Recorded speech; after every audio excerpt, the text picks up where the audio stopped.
My uncle was a confirmed bachelor. All his life, he managed to cook for himself just barely. But one of the things that he made when he would come visit was a pasta dish that was very simple and straightforward, and to honor him, I'm going to replicate that for my mess kit meal. Join me as I make Wally's Wicked Easy Wagon Wheels.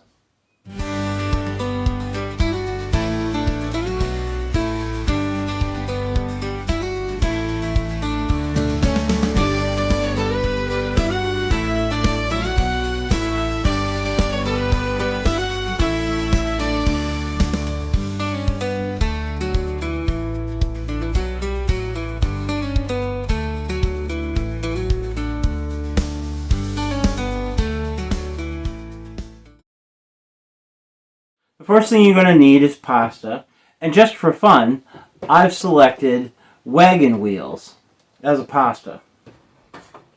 You'll need 1/4 of a cup of wagon wheels. Put those into a Loctite plastic bag. You'll also need between 5 and 6 ounces of tomato juice, a small can of Vienna sausage. I prefer the smoked Vienna sausage. A half a teaspoon of onion powder. A dash of black pepper. And a half a teaspoon of cornstarch. I've combined all of those spices into a smaller plastic bag. I marked it Wagon Wheels Spice Mixture. We'll set those aside. And lastly, I have a small packet of Parmesan cheese. Take a paper bag. I've marked it Wally's Wicked Easy Wagon Wheels. And in goes the pasta, the tomato juice, the Vienna sausage, the wagon wheel spice mix, and the packet of Parmesan cheese.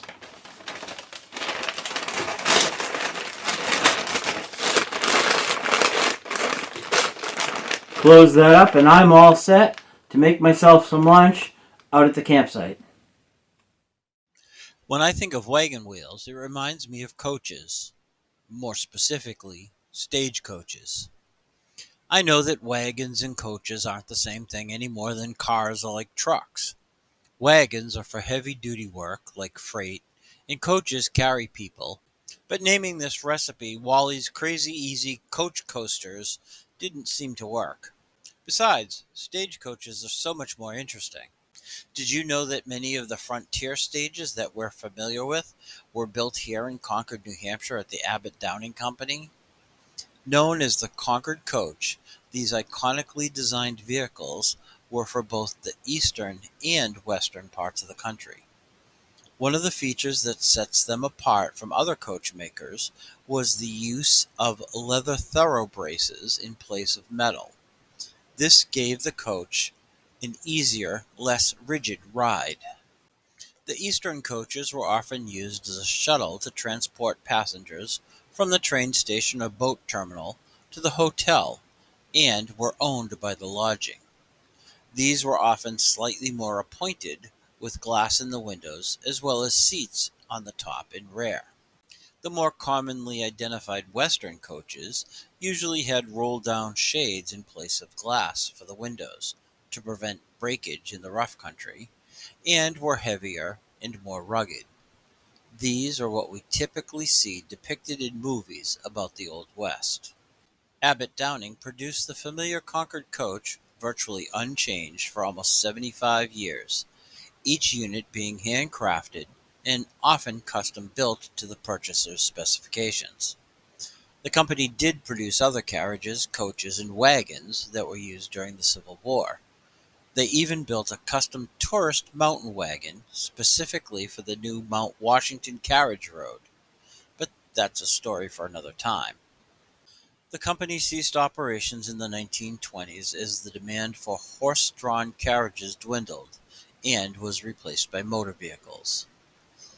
They tried to pivot to embrace the newer technology by assembling trucks, but closed their doors in 1928, becoming relegated to the nation's past. A fire in the 1950s erased most of the buildings used for manufacturing. However, at least one survives and houses a tailor and the American Legion. Although the Concord Coach would become synonymous with Western culture, its heyday is more nostalgic than functional. Now you know. For now, let's get out to the campsite for lunch. Well, I'm ready for lunch, and I'm going to be making my Uncle Wally's Wicked Easy Wagon Wheels. So the first thing we want to do is we want to bring out all of the ingredients. We've got a can of tomato juice, smoked Vienna sausage, our wagon wheel spice, our wagon wheel pasta, and a small packet of Parmesan cheese. Close this up. We'll just set that aside. The first step in prepping is I'm going to open the smoked sausage. I'm going to put them in my little plate here.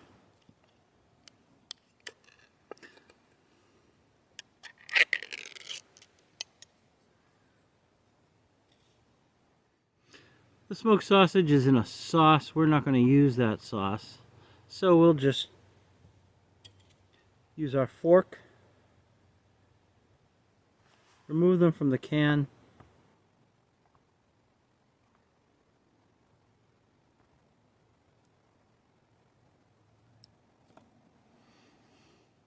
as you can see, there's some sauce left in the can.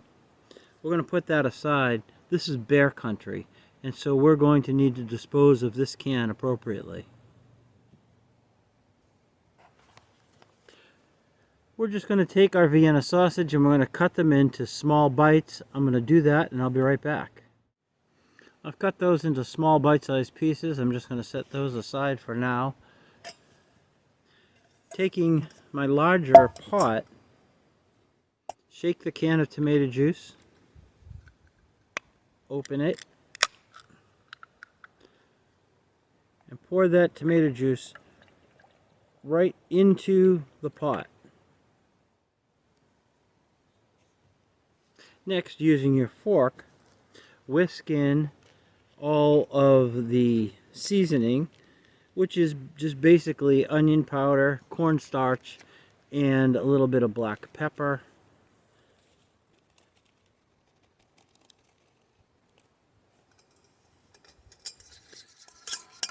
Just whisk that around.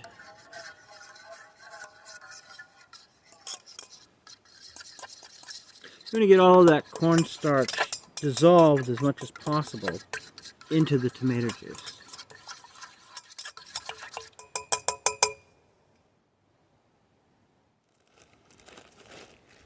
Stir in our pasta.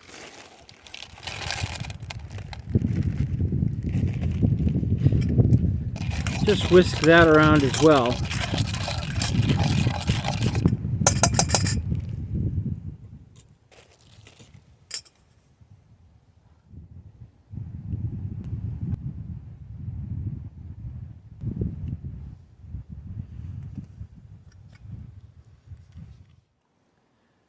Light the stove.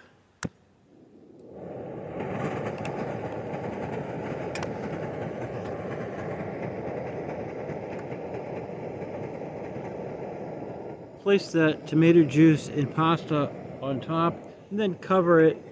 That'll take just probably about a minute, minute and a half to come up to temperature.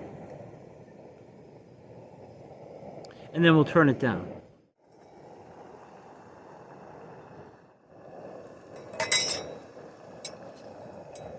So that tomato juice has just started to boil. Going to reduce the heat.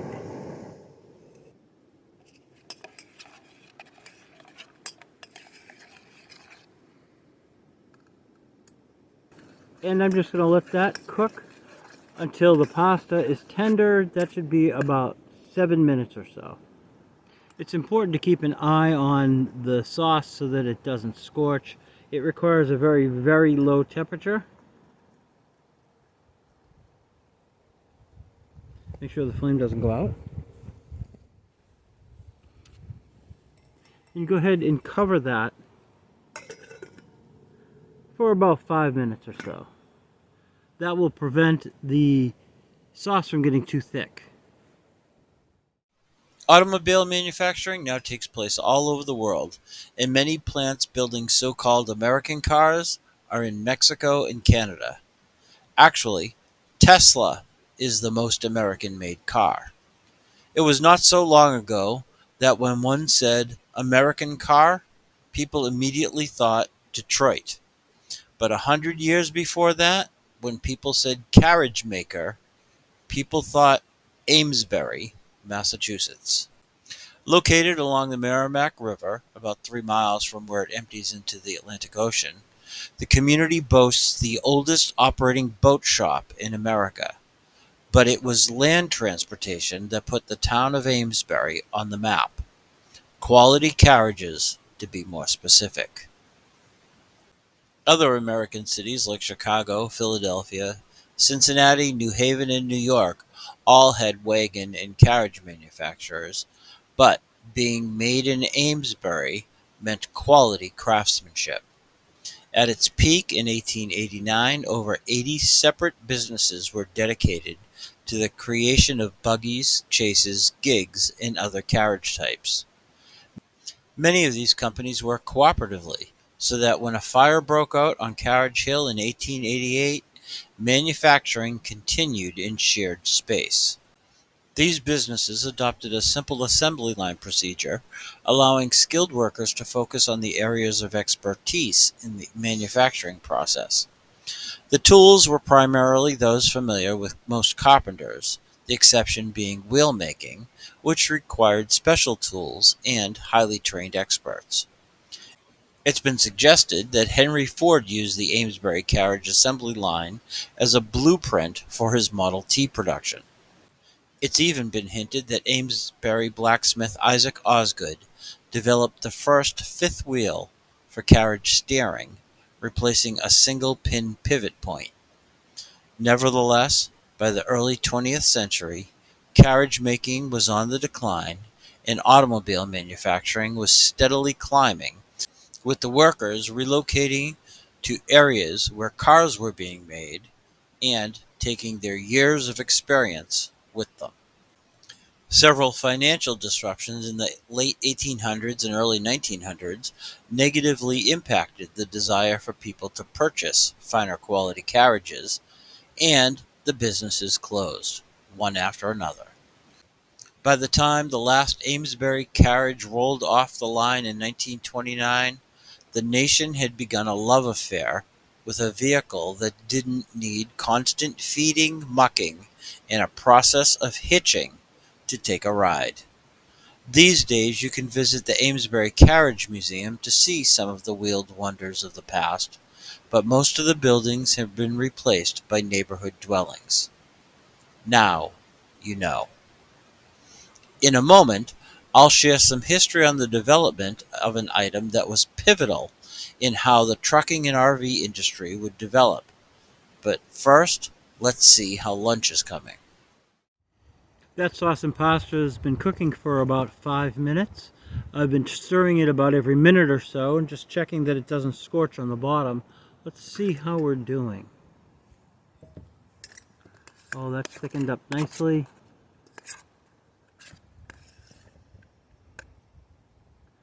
Give this a taste test, see if the pasta's done yet.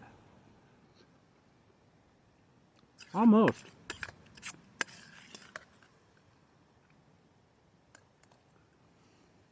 Well, that needs probably another 2 minutes. At this point, let's add in the Vienna sausage. I've got my pot holder. Place the pot down here. Just going to scoop these right in.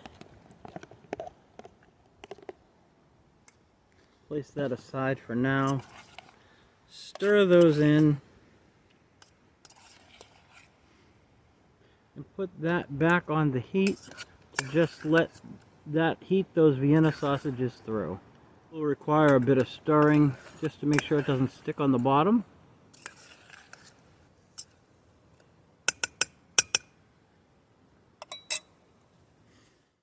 Let's give it a taste test and see where we're at. Yep, that's done. Turn off the heat.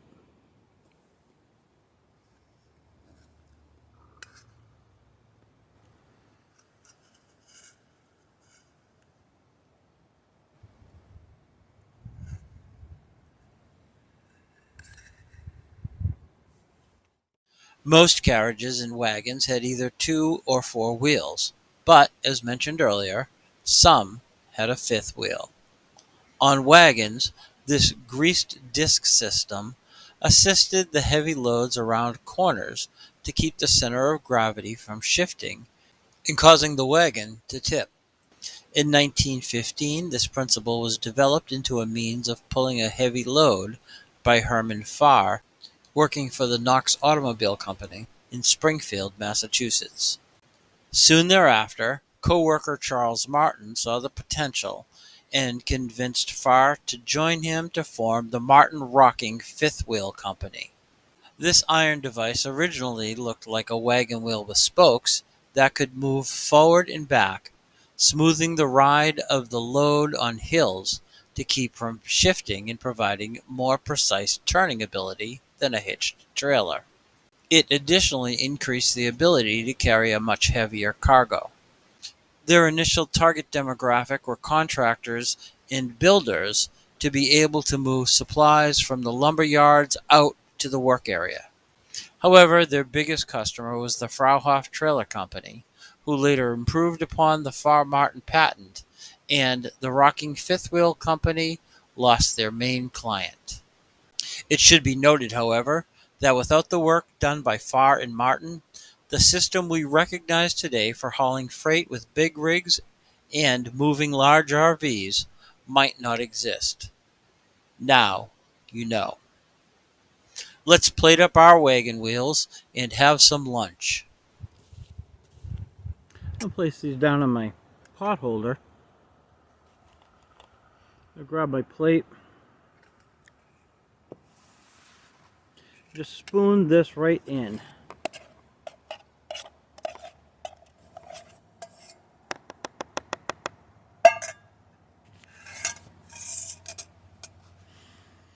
I'm going to add my packet of grated Parmesan cheese.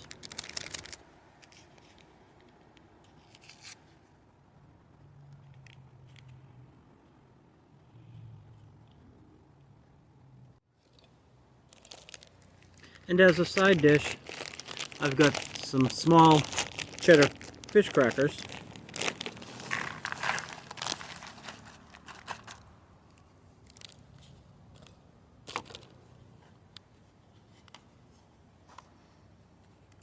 Wally's Wicked Easy Wagon Wheels. I'm going to enjoy my lunch, and then I'm going to clean up my mess. So if you enjoyed this video, be sure to like it with a thumbs up, share it on your social media, and subscribe to my channel so I can bring you videos like this every week. And thank you for watching.